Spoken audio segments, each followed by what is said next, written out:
Right, today we're going to be working on a Fiat 500.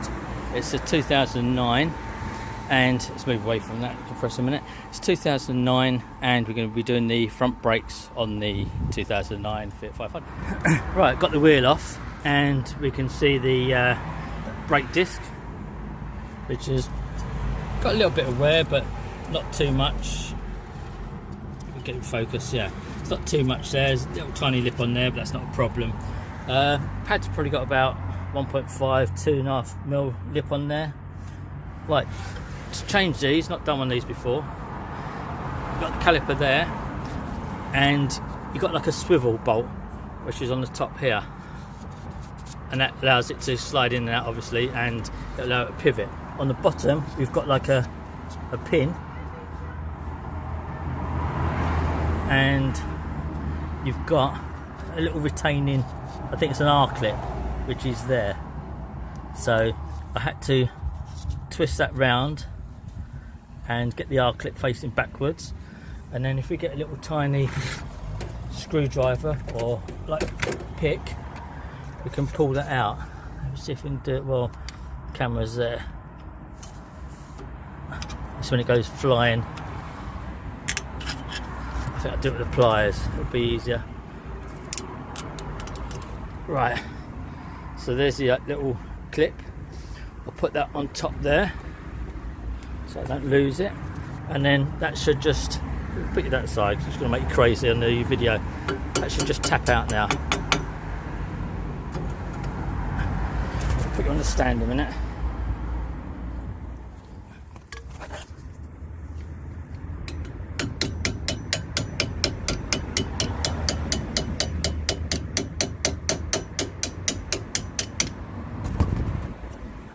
There's a pin there. You can go down on there as well so I don't lose it. And then these should now pull the pads away from the disc a little bit. That should spin up. Yeah, there you go. And there's your pads. So there's probably 1,000 miles left in there, a couple of 1,000 miles, but that's your pad. And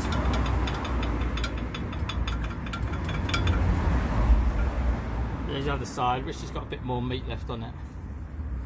But what I'll do, pick you up a minute, bring you a bit closer, is give that a quick blow off. I know you purists won't like that, but I'm going to blow that off. I'll get a little brush in there. I'm going to clean out where the sliders sit and push that piston back in with a pair of water pump pliers or grips, which will be like that there. So I'll open that up, put that right behind like that, and I'll just slowly squeeze that back in, and that will allow for the new brake pads to go in. And I'm going to now start cleaning up a bit with the airline, just blow it away, make sure I've got a mask on or cover my face, and then I'm going to clean it up a little bit, and I'm going to grease it with copper grease, and I'll come back to you in a minute.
I like to put a bit of copper grease on the back of the brake pads.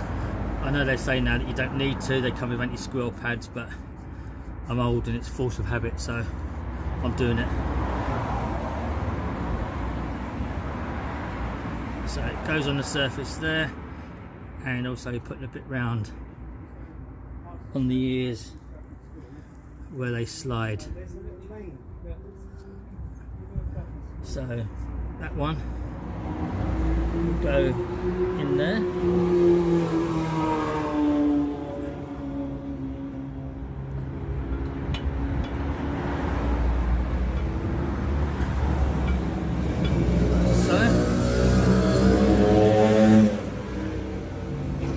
Sorry about the noise, but as you can see, the sun's out.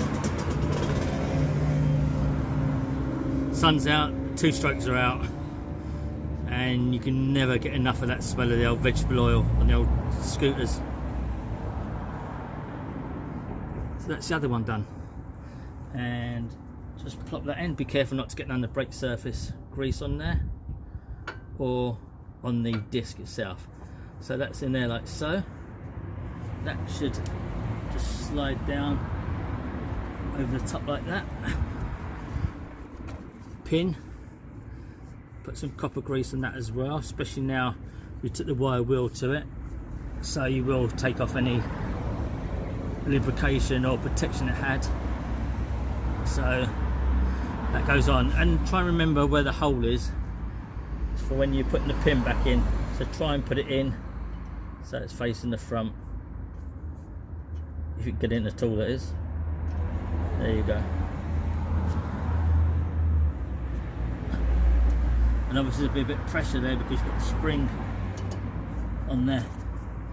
And just tap it in. But you can see the hole there. Well, I don't know if you can, but it is there, trust me. I'm a doctor. And we've got to get this lovely little clip back in, which easier said than done. Right, here's a little tip for you. If you're old like me and your eyes aren't brilliant, that clip just flew off from there. Where is it? Right, there's the hole we've got to get into, and that R clip, well, it's like an R clip but it's a bit harder, is just sprung out and it fell down there into the mud. So rather than sieving through it all and burying it, I've got a little magnet, like telescopic magnet, had that there, and what I did, I just dragged it across the top of the dirt.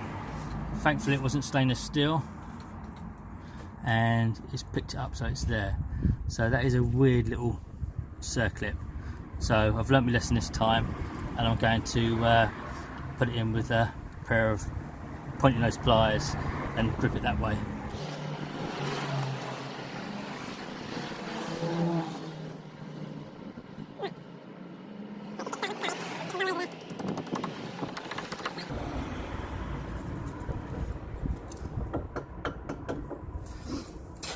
What I'll do is I will turn that round a bit, just as a safety precaution, so it can't. I mean, the best way I suppose is to tip it up in the air.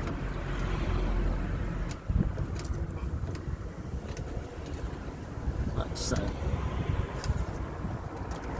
I'll dab a little bit of copper grease on there, keep it lubricated. Obviously that caliper's going to slide on there as well, so it is important to have that pin lubricated. As I say, that caliper then can slide across. So that's it then. That's the job done. If I didn't lose the pin, it only took me about 5 minutes to locate again, but probably take you 15 minutes to do once you get sorted out. So that's it then. And of course the other side will be exactly the same. So unless there's anything untoward or different on there, then that's it then. All I've got to do is put the wheel back on, and remember, pump the brake pedal a few times before you actually move away. So it will take probably about 4 or 5 pumps on the pedal, even though it's only moving a little bit. The travel on the brake is ratioed down quite a bit. So, right, just a quick follow on. This is the passenger side, and this side does actually have a sensor. Where are we? There. Does actually have a brake sensor on it. A bit of focus. So, obviously, that's handy because it's in the pack. I will be using that. It's only one of them. But just a little tip as well. On this pin, where are we here? On this pin, this one has been turned around as well, obviously to stop it falling out if it did fall out or it's come loose. So in order to twist it round, just give it a little tap both sides just to get it moving, because it's obviously a bit rusted up. So just tap it forward, go about a couple of mil each way, and then that will free it off in order to you to spin it round. We'll just try that. Yeah, it's moving now. So just get a pair of grips or pliers on it, and then you should be able to pull it out. I think I'm gonna, no, I could do it, yeah. So where are we? There it is. So that's come out now, so that'll come apart. Same as the other side, just obviously this one's got the sensor in there. I will show you actually when I get the brake pads out, just so you see what you're up against, and I'll come back to you in a minute. Right, now I've got the caliper off. That's again just pivots, same as the other one. On the back of it there's like a little metal plate, see it's on the other side of this, and if I can show you, it's got like a spade, you can see it there. It's got like a spade terminal there, like a male safe spade terminal, and this is the inside pad. The sensors always go on the piston side because obviously that should wear quickest normally, so it pushes through. I'll show you a new one in a minute, and this connector is like the female side of the connector. You see these grooves like slots that slides down. You can go either way, that way or that way. It's like on a, say like a male spade connector, it just slides over the metal strip and that holds it, locates it there. And there's the male side of the plug that goes in and connects to it, and there's just like a little spring clip on the back you pull back and it'll just slide out. So new pads there. Let's just say one of the holes you use for the no, it's not actually, it just slides in. I thought it's right, I thought it's for the locating pin, but it's not. So them holes, they're for the new sensor, and the new sensor is here. So again, as I say, you've got the two slides either side to slot over the metal strip, and then that's the sensor there, and that will slide into the hole on the pad. But say remember to put that on the inside of the pad, and if you can see from this one, obviously it goes on the bottom because that's where the cable runs down. So it goes on the bottom one on the inside against the piston. So I'm going to slide that in there then, and then put this back together, and that's it, job done. Thank you for being with us. I'll see you again in another video.